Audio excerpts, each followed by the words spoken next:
Okay, so Anton, please take it away. Thanks. Okay, so today probably is the most important day. Like if you had to attend one lecture of the 10, you attend this one. Because here I give you the main ideas. I don't think we'll have time to finish it fully 100%. So that's why the next class is there. But after this class or these next two classes, you should have the tools you need to apply this stuff in your own setting. And everything else is, extra stuff on top of this. So here is, for those of you who will be watching this video, for example, what are we going to do today? We're going to look at the the infinite server queue versus an Ornstein-Uhlenbeck diffusion. The infinity has a stationary distribution that is Poisson. The Ornstein-Uhlenbeck diffusion, perhaps S, because there's going to be multiple ones. We can have, at the simplest case, normal 0, 1, or something that I'm not sure even has a name. So we'll have multiple approximating distributions. The Stein framework, or the generator comparison framework.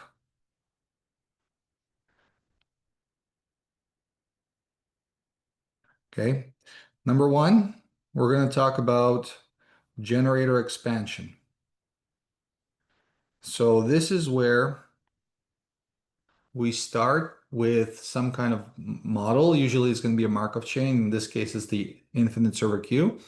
And we're going to do Taylor expansion on its generator to extract a diffusion generator.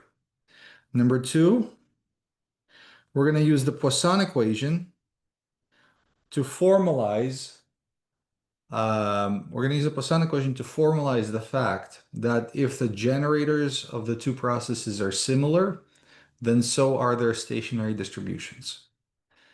Okay, this is a very simple but important step. Number three, we do gradient and moment bounds. And in practice, as you're doing this, step one and step two will take up 1% of your time. Step three will take up 99% of your time. Okay. Even though you're seeing all three for the first time, again, step three is really where the meat is. So to preface the discussion, Stein's method, let me talk about probability metrics. Or specifically, I've recently, a couple of years ago, learned that these things are called integral probability metrics.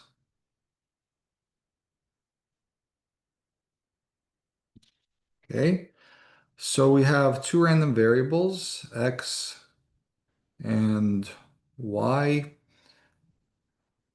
in Euclidean space, be random variables, and let this script h denote a class of functions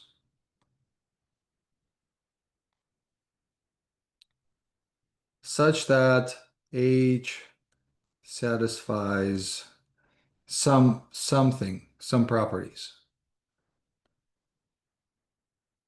Just be a class of functions. Okay. For example, Lipschitz C, this is all h such that, well, they're Lipschitz.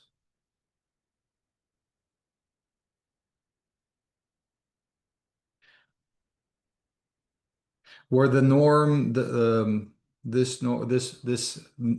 not norm, the absolute value, that's like the Euclidean one. Okay. Common choice, I would say it's tough to give I'm really bad at estimating things, but if I had to give a number, I would say 80% of cases. In 80% of cases, we have 80% plus of cases. H is taken to be the set of Lipschitz one functions, and people often call this simply W, the Wasserstein distance. So d lip 1 xy or the Wasserstein is the Wasserstein distance. Okay. Now, sometimes, and this will be true in our setting as well, sometimes we need to take a class of functions such that not only the first derivative is bounded, but we also need, right? What's special about Lipschitz? Lipschitz means bounded first derivative. We also need maybe bounded second and bounded third derivatives. So this class of function also appears.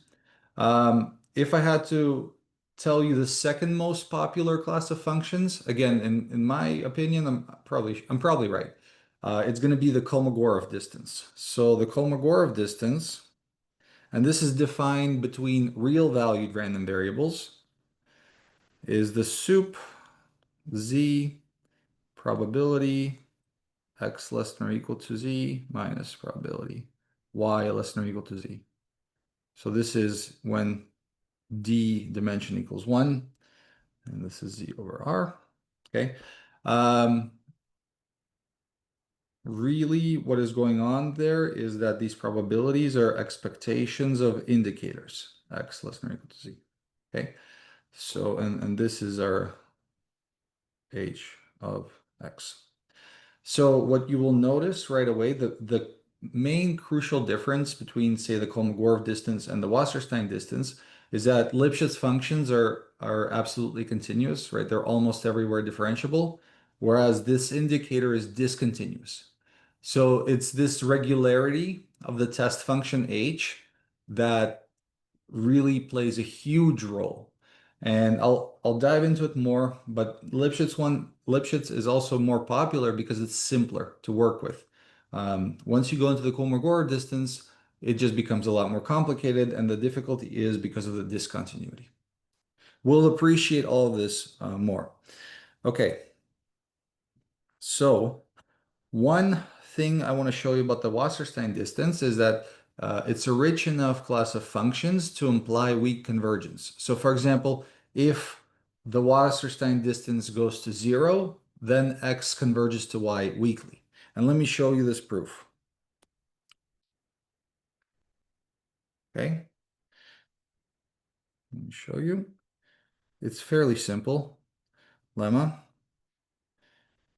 If y, well, sorry, this is not the same lemma. Another concept. Let me write it down.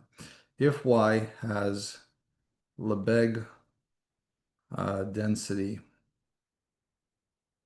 bounded by some constant c, then Kolmogorov distance is less than or equal to square root of 2c Wasserstein distance. Okay, so I take it back. This is not the lemma where I show you the Wasserstein distance implies weak convergence. I'm not going to show you that. But that's a standard result. Google it, find it in some paper. What I do want to show you is the relationship between the Kolmogorov distance and the Wasserstein distance. Okay, and this is a fairly straightforward one. Proof. So we're going to take a test function. H sub z is going to be this indicator function that x is less than or equal to z. And now we're going to take a smoothed version. X, z, epsilon is 1, 0, and then linear. So 1 if x is less than or equal to z, 0 if x is bigger than z plus epsilon, and then linear in between. And of course, let me draw a picture so that you see it immediately. We have z, z plus epsilon, and we have 0, 1. So it's going to be 1 over here. It's going to be 0 over there. And it's going to be the linear interpolation in between. Okay. And now what I want to show you is that this function is Lipschitz. It's not Lipschitz 1, but it's Lipschitz. Okay. And this function is the indicator. So I want to show you that if we can bound the error in terms of these Lipschitz functions, it implies a bound on the indicator functions as well. Okay, so let me just copy this over to the next page.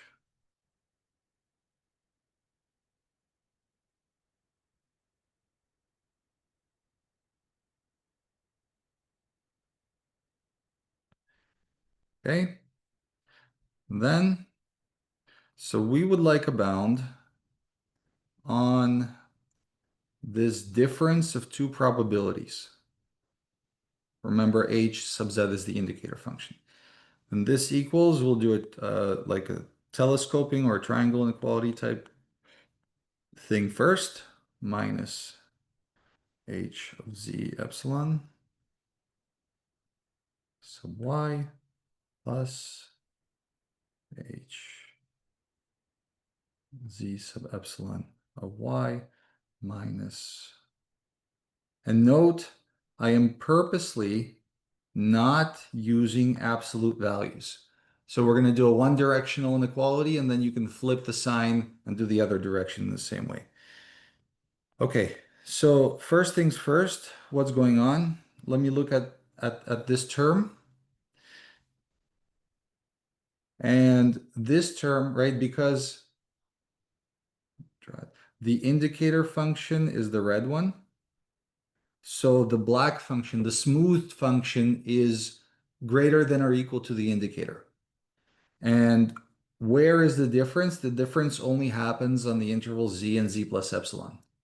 So this thing, for example, is going to be less than or equal to, if we think about the probability density, it's bounded by c. It's going to be c times epsilon over 2. Basically, we're trying to upper bound the integral of this triangle, or the area of this triangle. Okay, now here we're using again, the second term is going to be identical. The first term, we're using the fact that the smoothed function is an upper bound. Okay, and now what are we gaining? Now we're gaining basically the fact that this thing is a difference of expectations of two smooth test functions, not just indicators anymore. Okay, so if we have a bound on the Wasserstein distance, hopefully that bound will translate to this. Okay, and this is bounded by Wasserstein distance x and y over epsilon. So, okay, just a quick explanation. How did I bound this thing? Remember I said this is not Lipschitz 1, because over from z to z plus epsilon, so it has epsilon time units to do this, it will go from 1 to 0. So this is like Lipschitz with Lipschitz of 1 over epsilon. All right. But if you multiply this function by epsilon, so I'm going to write something down and erase it. Okay. So if I multiply this function by epsilon, the 1 becomes an epsilon, and the linear interpolation goes from epsilon to 0 in epsilon time units. So epsilon times this smooth function is Lipschitz 1. Okay. And that is how we go from this to the Wasserstein distance divided by epsilon. Plus c epsilon over 2. Yes, Eva. I'm sorry, I'm a little bit stuck on the C epsilon over 2. You said something about a density. Yes, Yeah, would you mind? I think I missed something. absolutely. Absolutely. So let me go over here. This is just an aside. So what happens is we have basically two functions. We have a function that is smooth, and Mhm, we have a function which is the indicator. And this gap is epsilon. And mhm. now we want to look at the difference of the blue function minus the red function. Okay, but this difference is also integrated with respect to the probability measure. Yep. So now we have the integral from 0 to infinity, h of z epsilon of y minus h of z of y. and we say f of y dy. We assumed y has a density. That's an important one, right?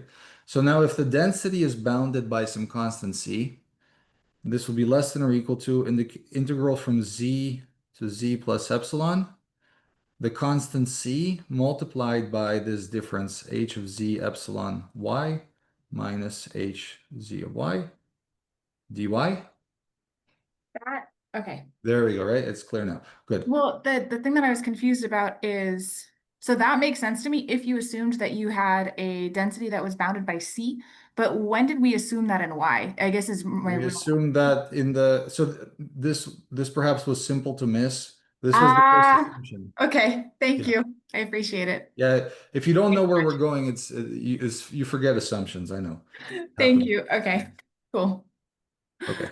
So now the last bit, and you may already see what's coming. Um, the left-hand side, we can take the supremum over Z. So it wasn't there before. Let me just add this in a different color. Supremum over Z, and the inequality still holds because the right-hand side is not dependent on Z. So yeah, I recently became an American citizen, and so my Zs and Zs, I'm also Canadian. My Zs and Zs will swap places sometimes. Um, so the right-hand side is independent of Z.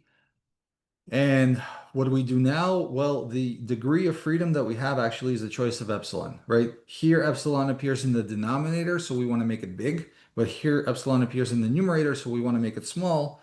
And the optimal trade-off is take epsilon to be the square root of the Wasserstein distance divided by c. And then we get supremum z hc of x minus expected value hc of y is less than or equal to square root of 2 dw xy over c. Okay, so that's one direction. Now, if we flip the sign over here and go in the other direction, it's the same thing. It's the same argument. Okay. So just hold, please believe me. And we have QED. If you want to see this in more detail, there's this gentleman, Nathan Ross, and he has a 2011 paper. This is a tutorial on Stein's method.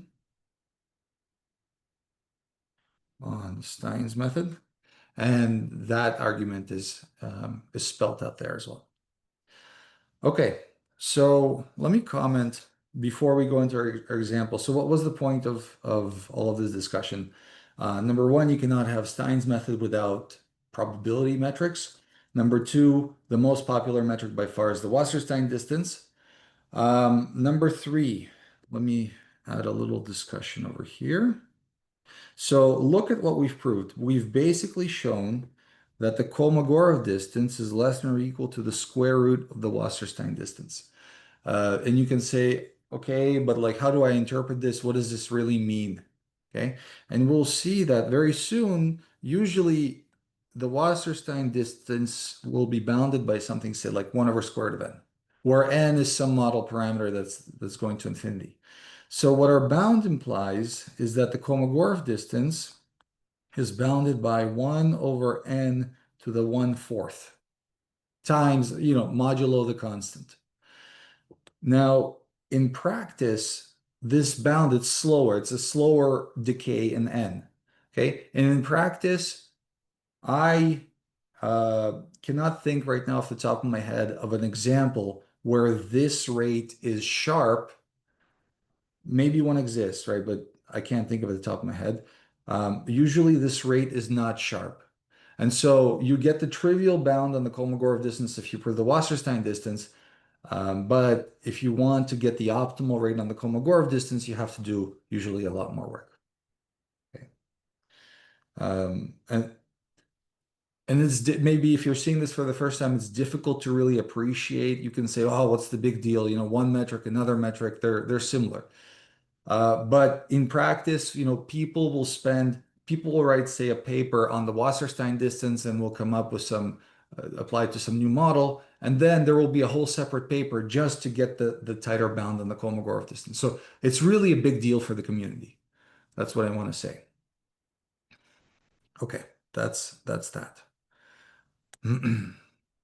Now we can jump in to our example. Um, Infinity. So consider the birth-death process.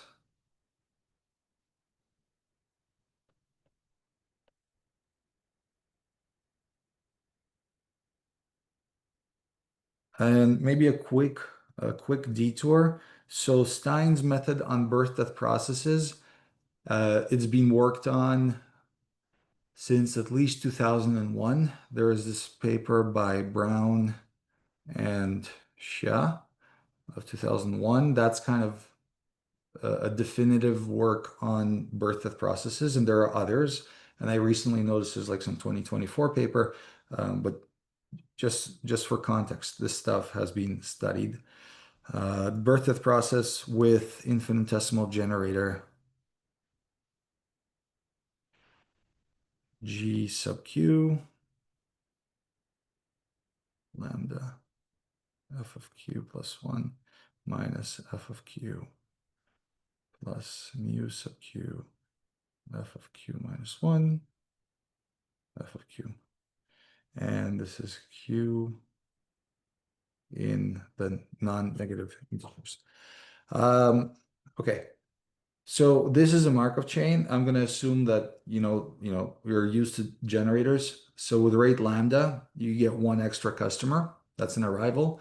And with rate mu, it's a system with infinitely many servers. Each server operates at a rate mu.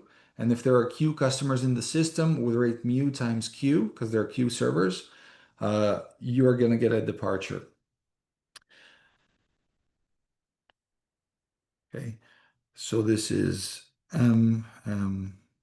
infinity with arrival rate lambda and departure rate mu. And perhaps I Anton? forgot to motivate the most important thing, like why are we doing this? Why would you care about what we're going to do right now? And this very loosely says, right, typically the exact queuing system is very difficult to work with. They're probably going to be intractable. Hopefully, the diffusion approximation is going to be simpler because it depends, say, on the first two moments.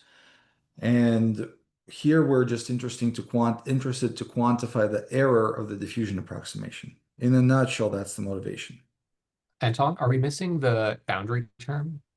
The The boundary term we're not missing, but it's because of the way I've written it. When Q is equal to 0, when there are no customers, this term is gone. Okay. Is that what you're asking about? Yeah. Yep. And I think I've taken the liberty in most references Z plus, that's 1, 2, 3, 4, 5. I'm including the 0 in that Z plus. So this is Anton's version of Z plus. Okay. Want to approximate Q, which has the same law, I guess, or equal in distribution. So the limit as t goes to infinity, Q of t. Okay, so the first thing is we want to center it. Lambda over mu be this is called the offered load. Why is this important? Because in the infinite server queue, lambda and mu are they're time units. They're tied to some kind of a time scale. So lambda could be customers per second, customers per hour, customers per day.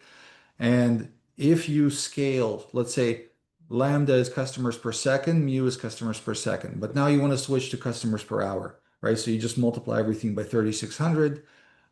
You can scale both lambda and mu without affecting the stationary distribution. So to get rid of the time scale, we look at the ratio lambda over mu, And this is basically the ratio of the arrival rate to the service rate. This is scale free, and this is called the offered load. Okay. Centering. Why is this important? So Q, we're interested in the regime. Maybe let me move this down a little bit. Interested in the regime where the offered load goes to infinity. In other words, the system is going to be more and more and more loaded. And if this helps you, just think of mu is equal to 1. Fix mu equal to 1, and we vary the lambda. That's equivalent. Well, no, for the purposes of intuition, it's enough. So as R goes to infinity, as the load in the system goes to infinity, Q is going to go to infinity as well, right? Because there are just more and more and more customers. So, if Q blows up, there's no meaningful way to think about the limit of Q as R goes to infinity. And this is why we have to center. Just like in the central limit theorem, we have to center and scale. So we do Q minus R. And if you don't have the intuition for it, it may seem like, well, why should we even care about this centering? Why is this the right centering? And let me give you some intuition why. Number one, let's imagine the fluid model here. Okay, so we get rid of all the randomness. We have an inflow of customers with rate lambda, and we have outflow with rate mu times Q. And the fluid equilibrium, the point where inflow is equal to outflow, satisfies lambda equals mu times Q. And if you solve for Q, you get exactly that Q is equal to R. Now, in this infinite server queue, it's straightforward to really picture the fluid model, but sometimes that may not be the case. The model will be complicated. So what is one procedure, like an algebraic procedure, to derive the centering? And this is to use the linear test function. Okay. In some sense, I could define the centering as the solution.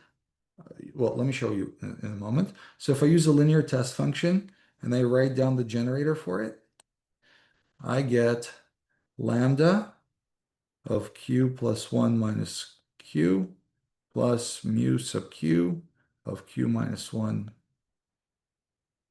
minus Q. And I set this to 0.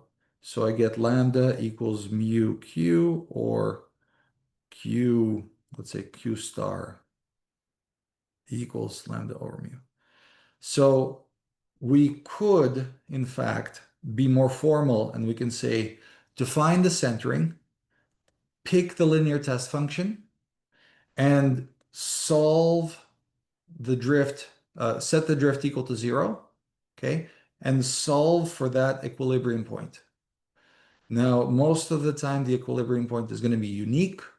If you have non-unique equilibrium points, probably you can extend all of this, but that's already a different structure. Okay. So that's how we find the centering, and this is a procedural way to do it. Now, Q minus R, that is going to be centered around, let's say, 0. But if we think about the variability of Q minus R, right? So as there are more and more and more and more customers in the system, the fluctuation of Q around R is not going to be constant. It's going to depend somehow on R. And that's why we need a scaling. Delta times Q minus R. Okay. And what is delta? And let me define this to be our X. Delta bigger than 0 is to be determined. In fact, I'll tell you what delta is right now, but it's right when you first go into a model, you don't know the scaling.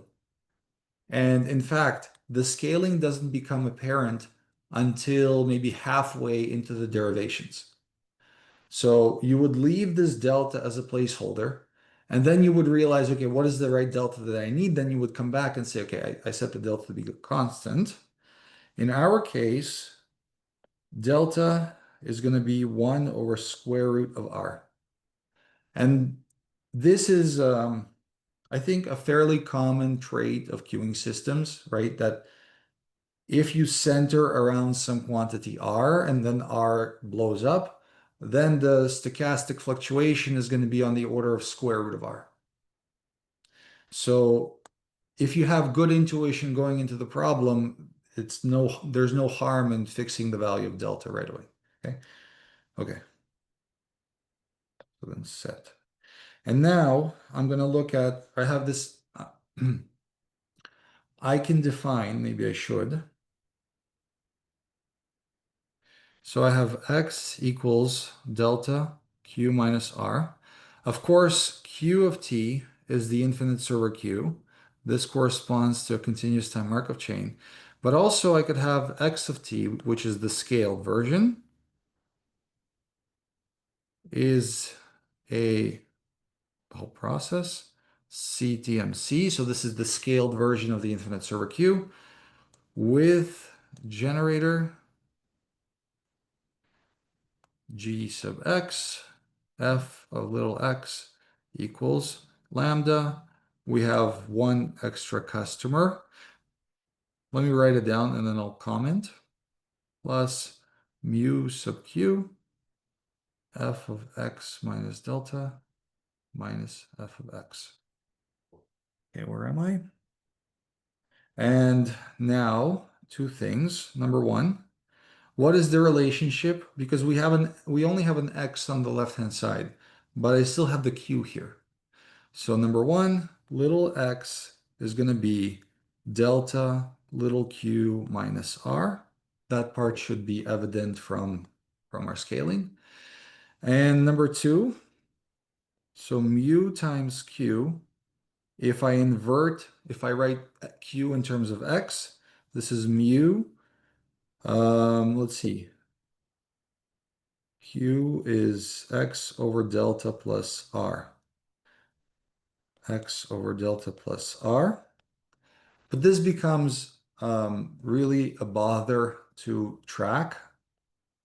And so we're going to define this to be d, death rate. Okay, death rate sub q. So that the generator. And if I really, let's see, yes, I do use this in the notes. So I'm going to label x sub q, just to be very clear that x really depends on the countable q length q. X sub q, so q, q, q, q, plus delta minus x sub q, plus death rate, f of x sub q minus delta, minus f of x sub q, where x sub q, and I know I'm writing this over and over and over again, but this is helpful for practice, at least for me to slow down for everyone. Okay. That is that. Oh, maybe I can make one more comment about the scaling.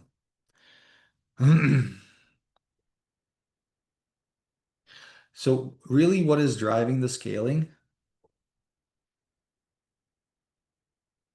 This is the intuition. So that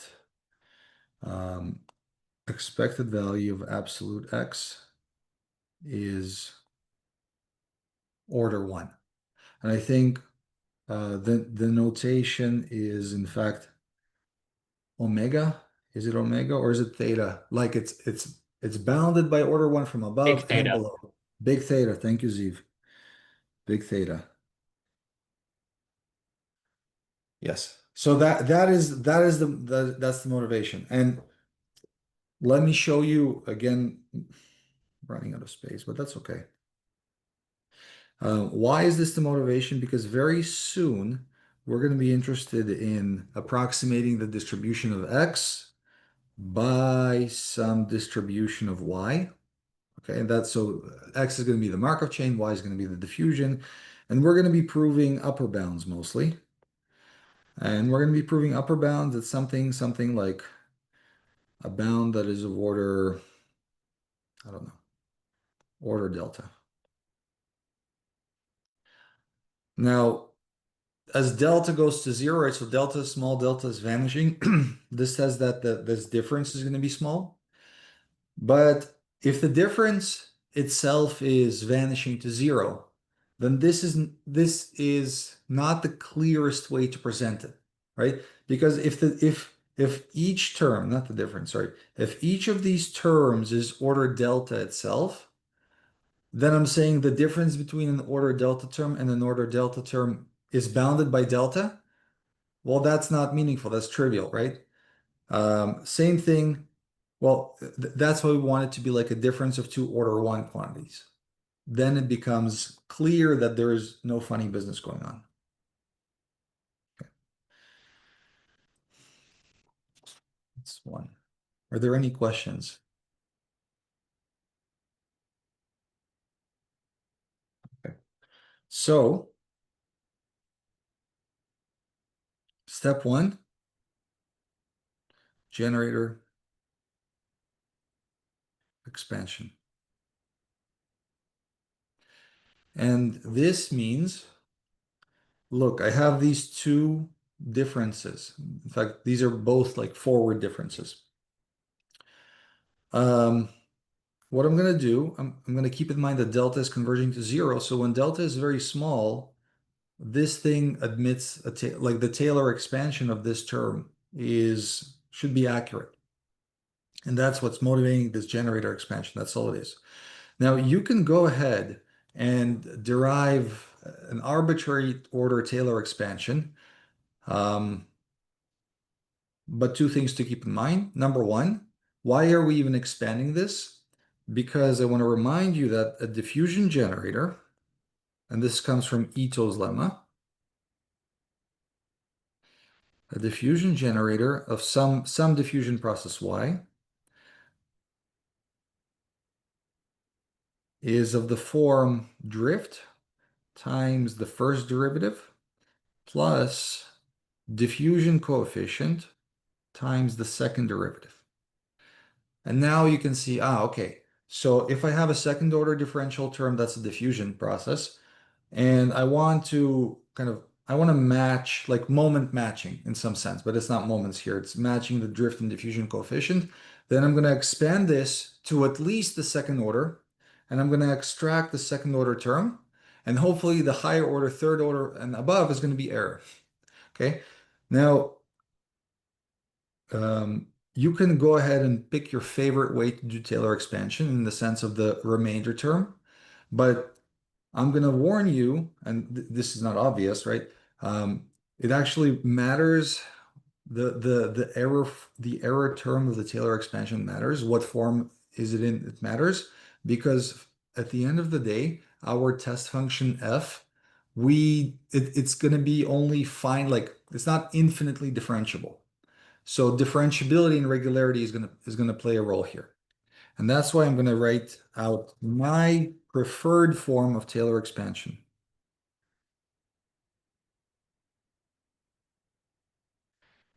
Okay, so delta f prime 1/2 delta squared f double prime of x. And let me say that this is just up until the third order. So we're treating the third order as error.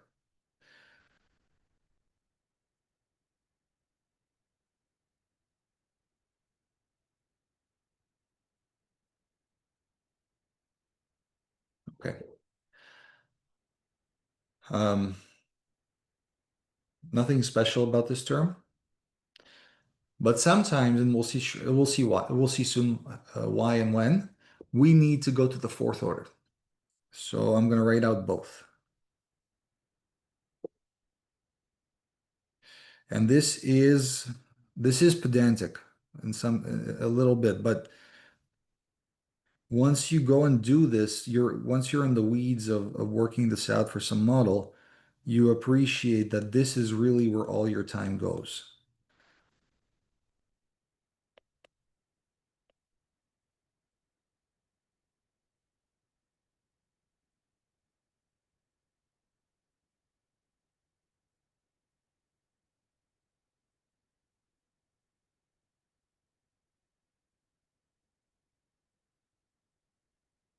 Okay.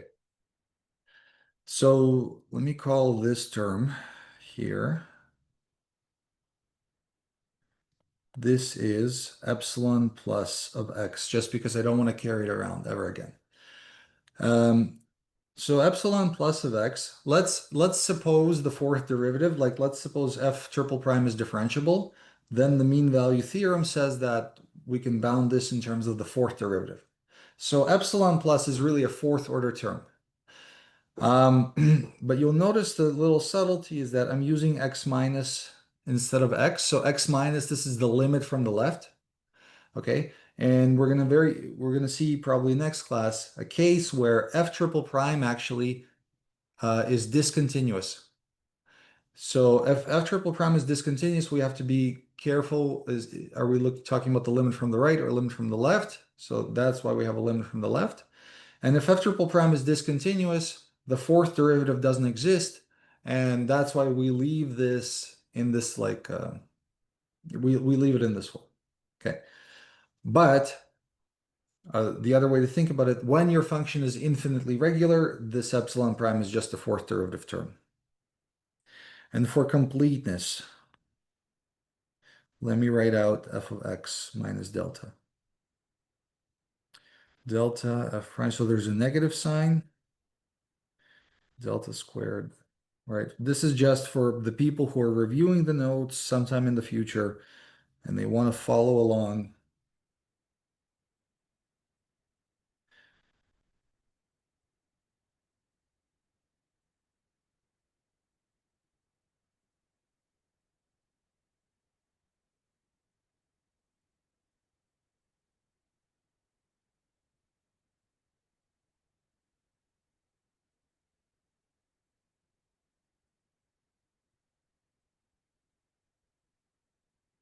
Dy. Okay, and this term is called epsilon minus of x.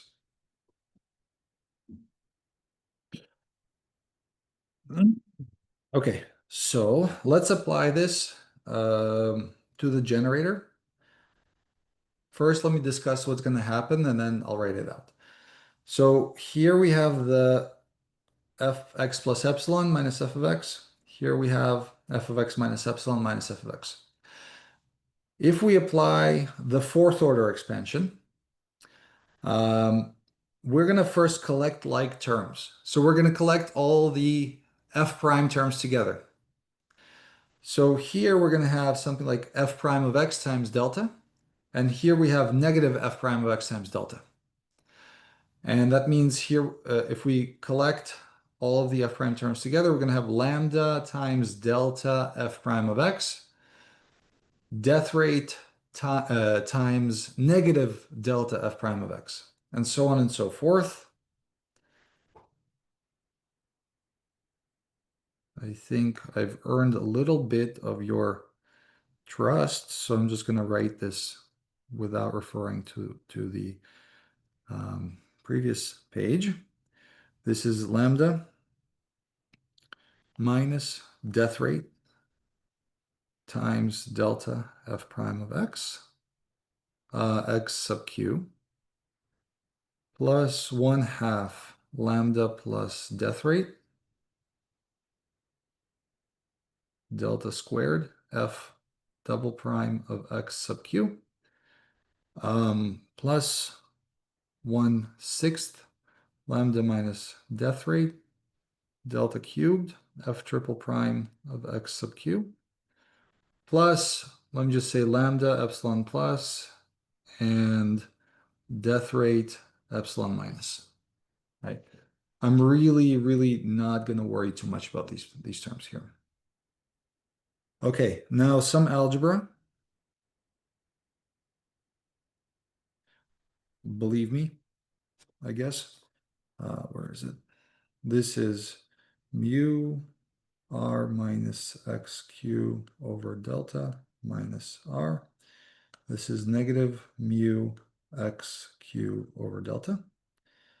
Lambda plus death rate. So it's clean. At the end, it's going to be linear in x. This is mu r plus x sub q over delta and r, 2 mu r plus mu x sub q over delta. Okay, therefore the generator is, so there's going to be a delta multiplying by mu xq over delta. Negative mu x sub q f prime of x sub q. And 1/2, let's see, 2 mu r delta squared plus mu delta x sub q f double prime of x sub q plus higher order terms. Now, this is where my cheating, my looking ahead is going to simplify life for us a little bit. Remember we said delta is 1 over square root of r. So delta squared r is just 1. Okay. And then therefore I can throw this out. Okay. Makes life a little easier. And we're done. This is the generator expansion part. Now we need to come up with a diffusion approximation. Gy f of x equals, so I definitely want the first order term, right, to be 1 for 1. This is the drift. It's going to have some kind of linear drift towards the center. And well, I'm just going to read off the full second order term as well.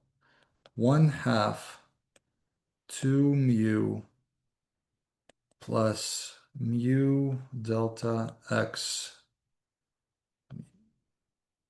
f double prime of x.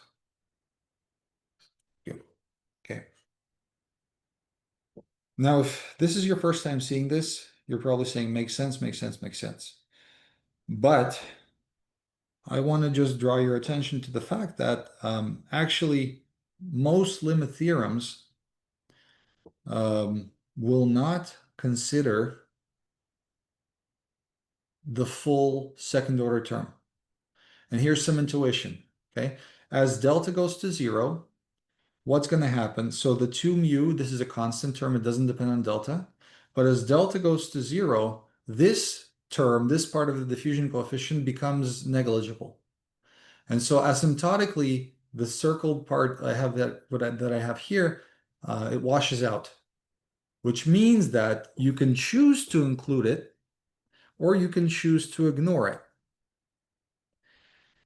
In terms of the limit theorem you're going to get as delta goes to 0, it's going to be the same as if you ignored it. So here I'm writing out a version where I ignore that state-dependent term. And I call this approximation y0, and this one is y1.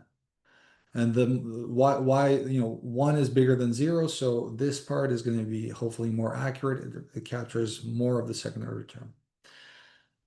We are going to start actually with y0. Why?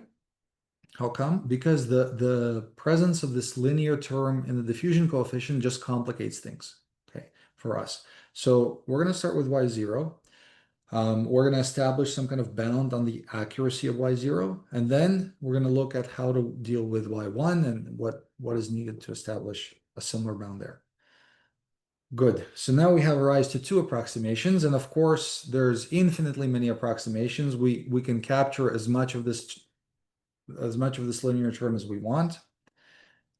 And that's it. Let me mark down a little caveat.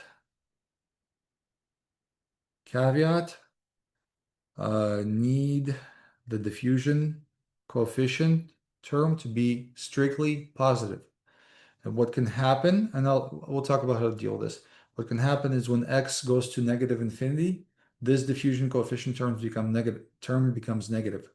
And that doesn't make sense as far as having a diffusion process, okay? But This will be easier to appreciate once we do a little bit of the hard work. Okay, so far, let me summarize again. You've started working with some models, some Markov chain. You've written down this generator. You've understood what is the right centering and scaling. You've taken Dunn and Taylor expansion of the Markov chain generator, and you derive one or more, perhaps, diffusion approximations to it. Now, so far this term, this part of the process, there's really very little heavy lifting involved. Maybe the most difficult part is to figure out what is the right centering and scaling. But, if you're a PhD student and you want to apply this stuff, I'll give you about 2 hours. In 2 hours, you can write out the Taylor expansion of pretty much any model. Next, what is the next step? So keep this in mind.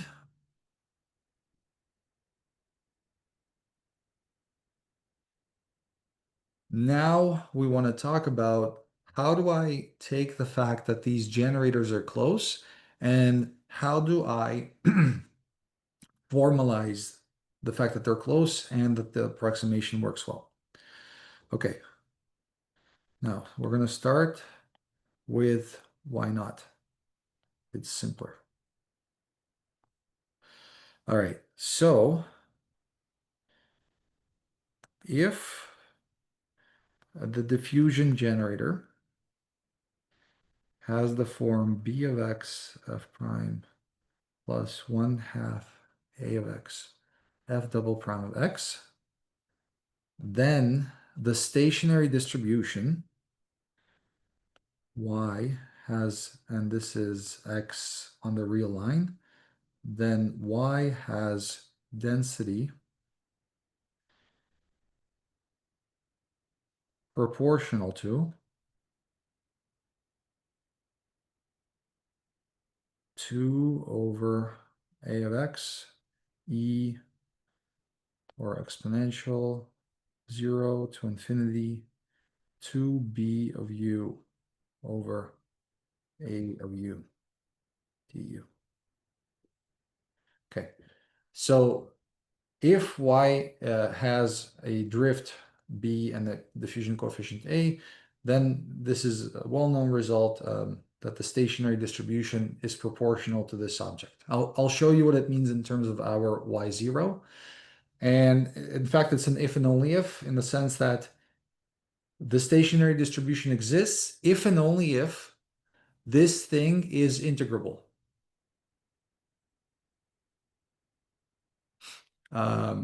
So if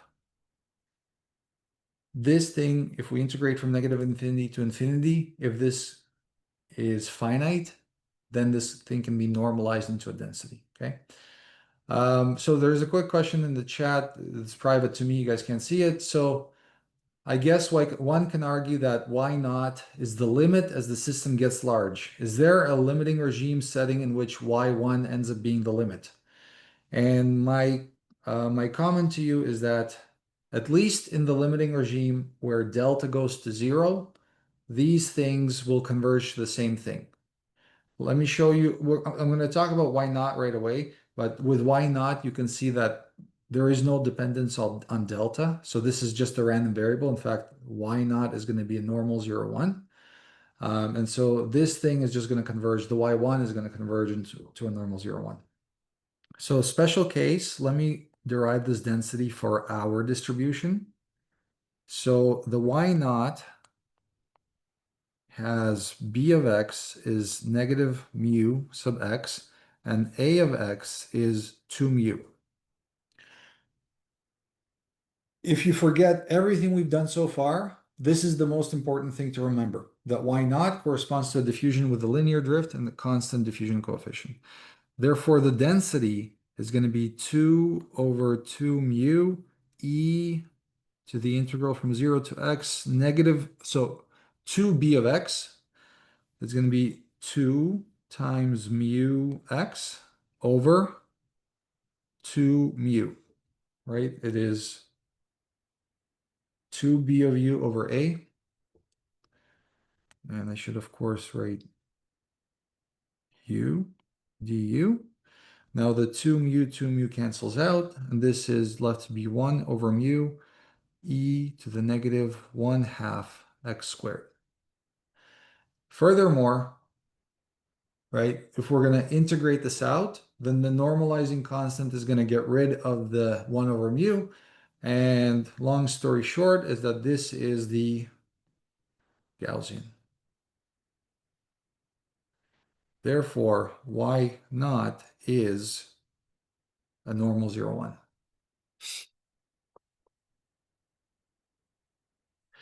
1. Now at this point, it's worthwhile to make this connection.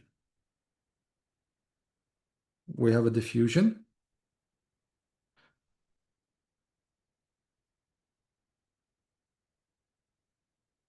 And this thing has generator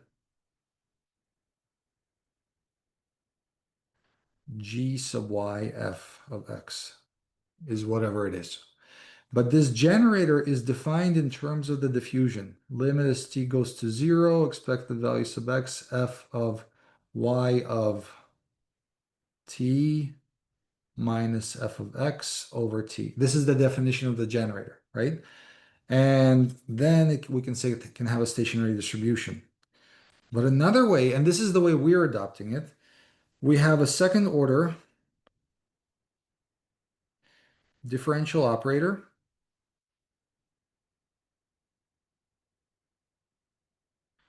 g sub y. Now, a priori, I keep calling this the generator, but really I just need it to be some second order differential operator, elliptic. And this this gives us a stationary distribution or distribution or density, a density of what I just wrote, 2 over a of x e to the 0x, blah, blah, blah. In this view, there is no diffusion, right? I just start with a second order differential operator, and that gives me a random variable. So even though in the background, really there is a connection. If we think about the queuing system, there's process level convergence to a diffusion process. In the background, that's going on. But in all of what we're doing, the connection to diffusion processes is only for intuition building. Okay.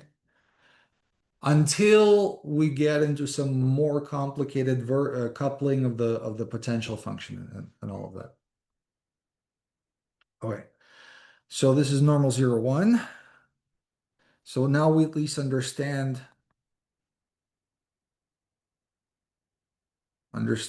why not. Okay, now the Stein step or the Poisson equation.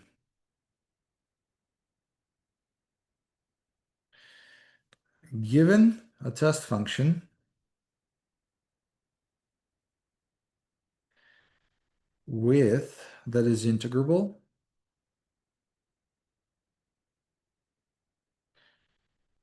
okay, now you can see that this is really not restrictive at all, right? When y is the Gaussian, it's not restrictive. Consider the Poisson equation, g of y naught, well, this should be y naught, f sub h of x. This is expected value. So this is why I spent last lecture, really drilling home the Poisson equation and the potential its solution. So the next step, set little x to be the Markov chain stationary distribution. And therefore we have expected value h of x, h of y, minus expected value h of x is the generator of the diffusion of x minus expectation of the Markov chain generator f sub h of x. I just want to go back and make sure that I actually defined g sub x. Yes, I did. Yes, I did. Okay, so in the notes it's defined. Right. Where does this term come from?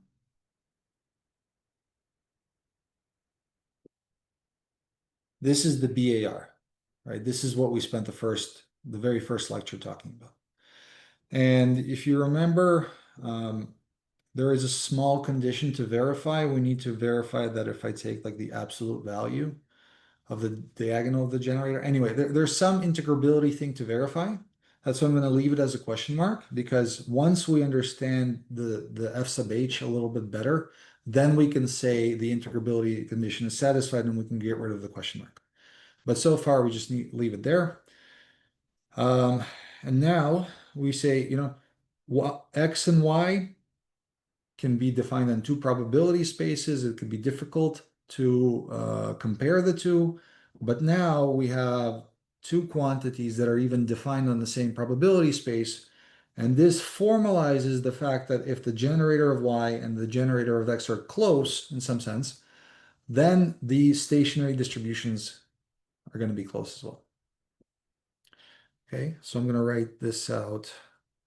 We don't just care about any one particular function, so I'm going to copy the text minus expected value h of y.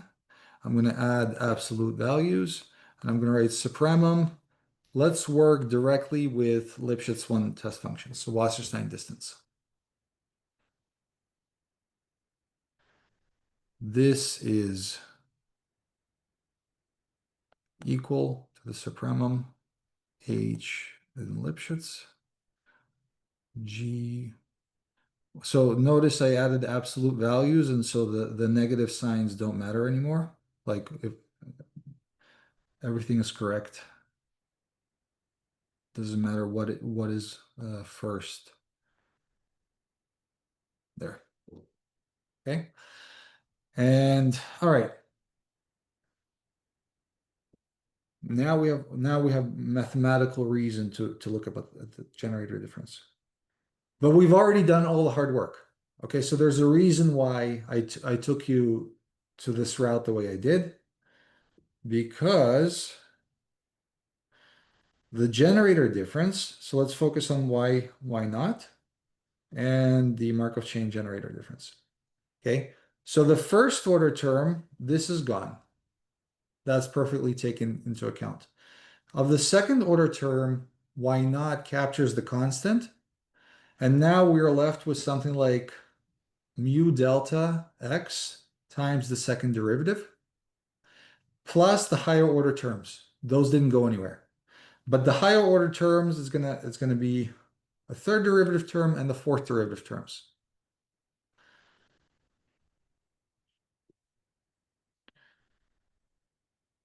Now g y naught. I'm gonna come back to just deterministic xq minus gx f sub h of x sub q is bounded by, let's see, 1/2 delta mu x sub q. Okay, let me do x sub q. F double prime sub h x sub q plus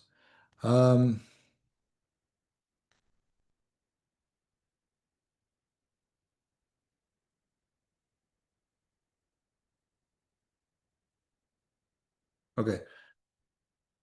You may say, how did I do this? If you have a good memory, if you might remember this being lambda minus, or lambda cubed minus delta, delta cubed lambda minus death rate. Okay, and that is how we get the linear term again in front of the triple prime, epsilon plus, epsilon minus. Let's say fourth order terms. Okay, now of course with x of q being replaced by the random variable and the expectations, so the error term, let's just call 1, 2, 3. 1 is less than or equal to 1/2 delta mu expected value of x f double prime sub h of x. Okay. Now 2 and 3, they're going to be conceptually, they're similar. So it has some kind of x in the front times a derivative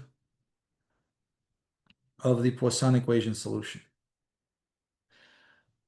My claim is that once we learn how to bound 1, 2, and 3 will follow similarly. Okay, so what do we need to bound number 1? Well, we need two things. We need something like a moment bound, but we start with gradient bound or derivative bound. Derivative bound, gradient bound, but also called Stein factor bound.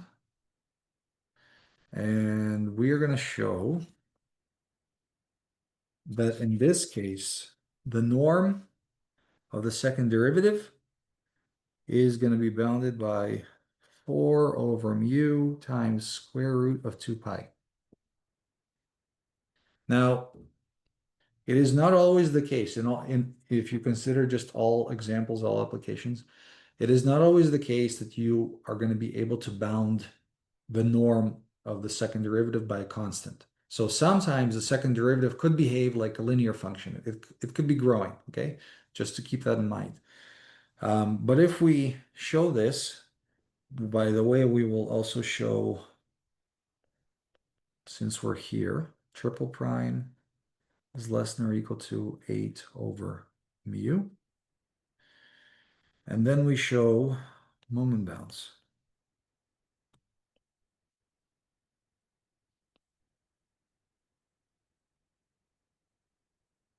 Expected value of the absolute moment is less than or equal to 2.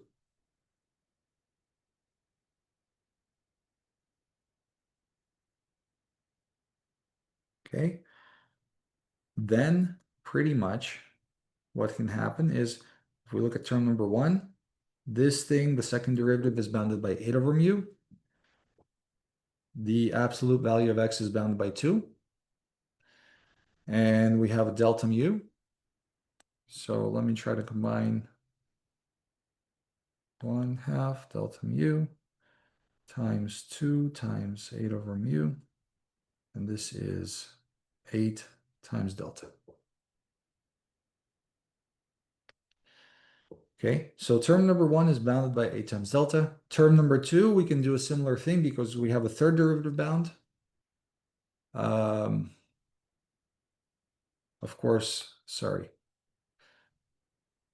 This is not 8 over mu. This should be 4 over mu times square root of 2 pi.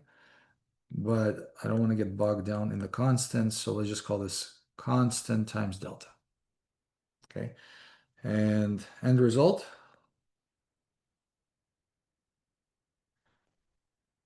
we can show that the Wasserstein distance, so for all Lipschitz functions,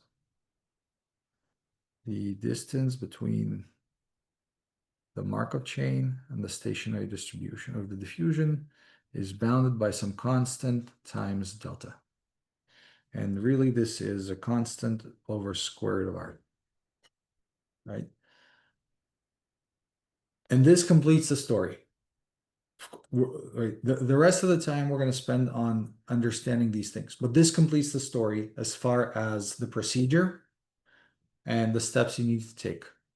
So let me pause here for some questions from the audience, if there are any.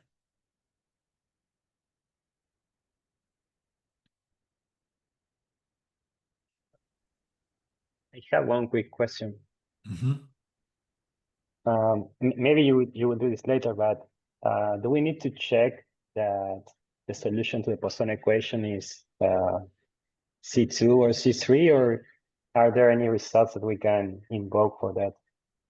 Yeah, good. This is absolutely central. So the differentiability of the Poisson equation solution, this is absolutely crucial. Most of the time, if you're talking about the Wasserstein distance like this, if you have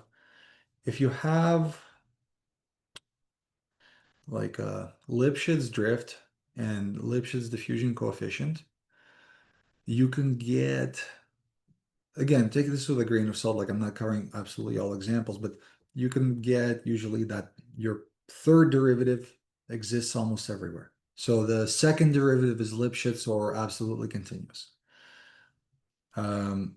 The more regularity you have on the data, this is what I call the data, the more regularity you're going to have on the Poisson solution, Poisson equation solution. But we're going to get to all of that. I'm going to really like dot every T and dot every I and cross every T. Yes. Okay, thanks. Yep. The one thing that I didn't talk about is this fourth order term. But the reason I'm ignoring this for now is because maybe if you remember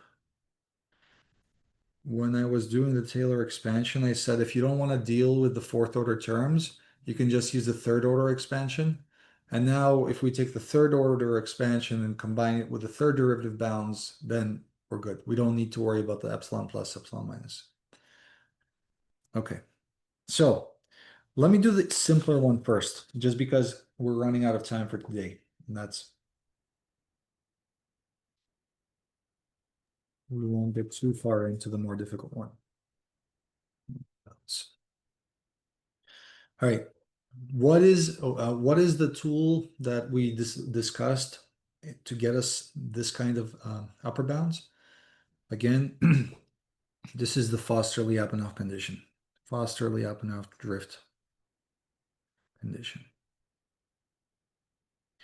And if I want a bound on the absolute value of x, generally speaking, the first place to start is to try a quadratic Lyapunov function.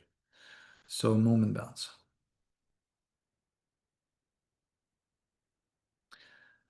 All right. Let our Lyapunov function be x sub q squared. And consider the generator applied to this test function. And I'm just going to right away do this lambda x sub q 2 delta. No, maybe not. X q delta squared minus x sub q. And this is equal to 2 delta x sub q plus delta squared. Plus death rate. And it's going to have 2 delta x sub q plus delta squared.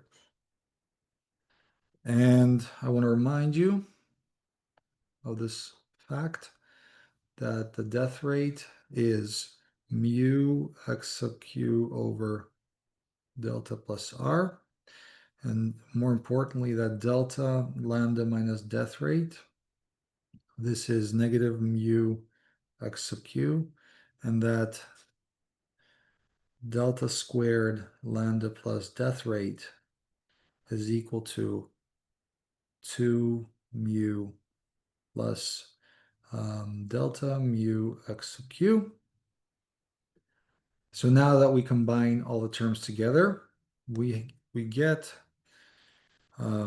2 x sub q delta lambda minus death rate. That's just this term and this term combined, plus delta squared lambda plus death rate. And this is negative mu 2 mu x sub q squared plus 2 mu plus mu delta x sub q. Okay, so either A, use the fact that expected value, use the drift method approach, right? Set the drift to 0, but this requires either what? Either truncation, the truncation argument, or knowing that expected value of q cubed is finite. So this requires one of the two. And to be complete, or extra practice with the drift condition, So let me do the drift condition. Okay, so I'm gonna write this thing in a funny way just to emphasize the drift condition. So we have 2 mu, there's a 2 mu in all of these things. And we have 1/2 x sub q squared minus 1/2 x sub q squared plus 1 plus 1/2 delta x sub q. So if we want to apply the drift condition, so right, when I look, for example, when I look at this thing, I see, okay, there's a negative term multiplying the x sub q squared. When x is big, this term is going to dominate everything. So I need to construct a set where outside of this set, the square term dominates everything, meaning dominates these terms. And inside the set, well, it's only going to be so big so that the drift is only going to be so positive on the inside of the set. So assume, for example, delta is less than 1. And note that negative 1/2 x squared plus 1 plus 1/2 delta x is less than or equal to 0 if absolute value of x is bigger than or equal to 2. That's just some quick algebra to verify. That means that this part is going to be less than or equal to 0 as long as x is bigger than 2. And when x is less than or equal to 2, I'm going to have some kind of finite drift. Therefore, so let K be this compact set -2 and 2. We have shown that the generator V of x sub q is negative mu x q squared plus 4 mu inside this compact set. And here, therefore, expected value of x squared is less than or equal to 4. Therefore, if we do something like Jensen's inequality, we get a result. Okay, so some extra practice in the Foster-Lyapunov drift condition. Now you see why it's really important to us. That's that. But moment bounds are usually simpler, all right? If I compare the difficulty of gradient and moment bounds are usually simpler because most of the time you're going to be looking for some drift condition. Now, what do we do about these things? So maybe I will just start to set it up, and I'll leave this for next lecture.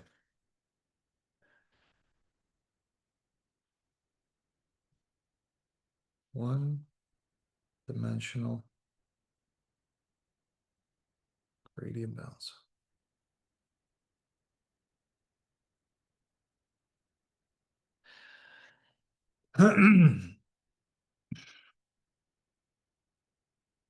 So we're going to go in full generality, and then we're going to specialize to why not. We have a generator with drift and diffusion coefficient. Assume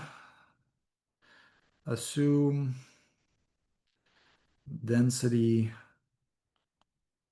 probability density exists. In other words, that quantity I showed you is normalizable. And absolute, or this thing is integrable.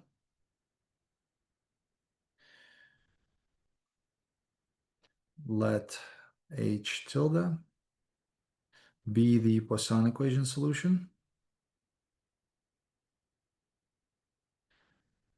Not that.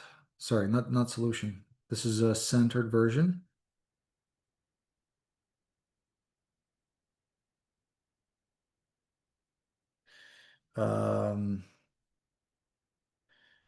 And let F sub H solve the Poisson equation.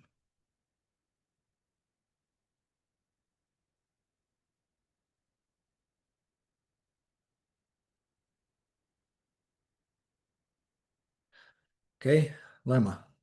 I'll write this down and then I think prove it maybe, and this will be that. This will be it. So in the one-dimensional case, this is crucial. We can separate all examples into two cases: one-dimensional, multi-dimensional. The one-dimensional analysis is just way different, and the multi-dimensional analysis is a lot harder. Lemma. F sub h equals, and the reason the one-dimensional case is a lot more tractable is because the Poisson equation solution has a closed form. I need I need all my space here. Integral negative infinity to x 2 over a of y. And when I was a PhD student, you could wake me up in the middle of the night and I would write down this expression very quickly from memory. Okay. Of course, I'll parse it, but so far, all you need to know is that it has a closed form expression. And believe me, and I'll convince you that this thing actually is fairly amenable to analysis. And so let me set this up for next time.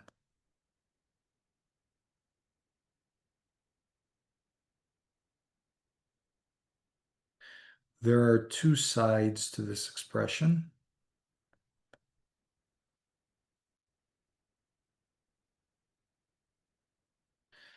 This is a typo.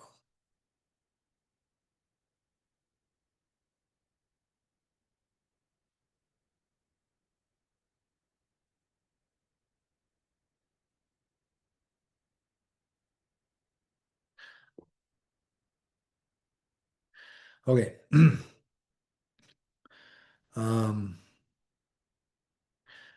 So just a thing to note, what's the difference between these two? It is the limit of integration. This form will come in useful when x is negative, and this form will be useful when x is positive. That's all. How do you prove this?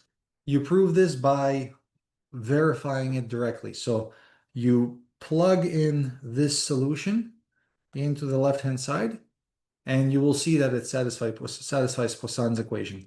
And all that you need is that the density exists, so the quantity that I showed you is integrable, and that h is integrable as well with respect to the density.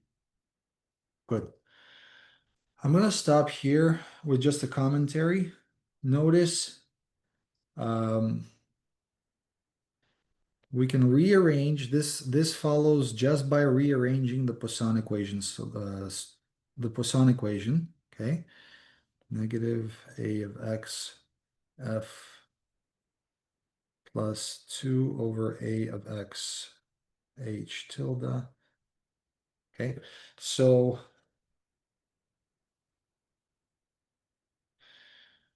this is a comment to the regularity question, right?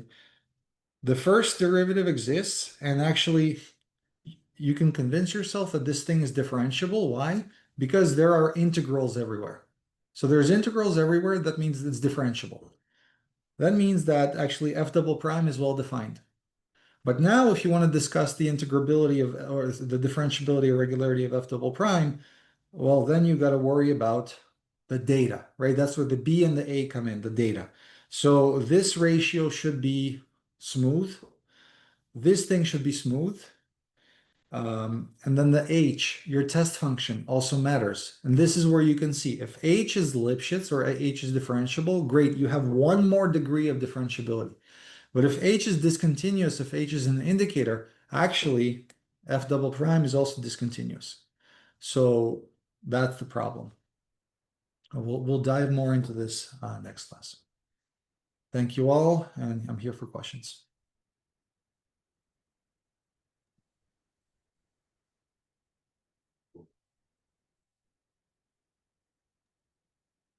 Thanks, Anton. I have a question. Mhm. Okay, this is a basic question. So you mentioned at some point that like we're going to want fourth order expansions this time. Yes. For everything we've done today and for understanding Y0, would the third order expansion have sufficed? Yes. Okay, Yes. but it's gonna. I So can does it very come I to can play with very Y1? simply say when it matters. Where is it?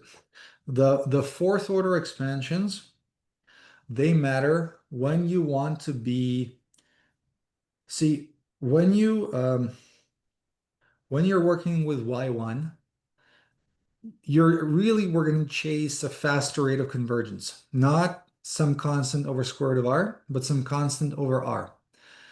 And to achieve that faster rate of convergence, you need a delicate treatment of the higher order terms is required. So you need to be more delicate. And that is where you need the fourth order expansion. So is another way to say this that the basically the error of the third order term is the same order as the second order correction, roughly speaking, and so you need to go like one level deeper. It's a little bit more, it's not that simple actually. All right, sounds like we should stay tuned. Yeah, but I can answer it very quickly again. I've given you two expressions, one Taylor expansion up to where the third order term is the error, and one Taylor expansion where the fourth order term is the error. So the true error of the third order term in this model is actually 1 over R. But if you try to bound the third order term using the circled thing, you're never going to show 1 over R. Mm, The only way to show 1 over R is using this term. Okay, so yeah, we'll go into that later. great, thanks. Yeah.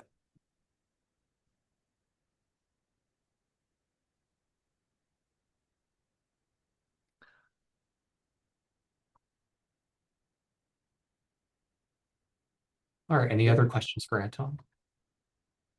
Probably not.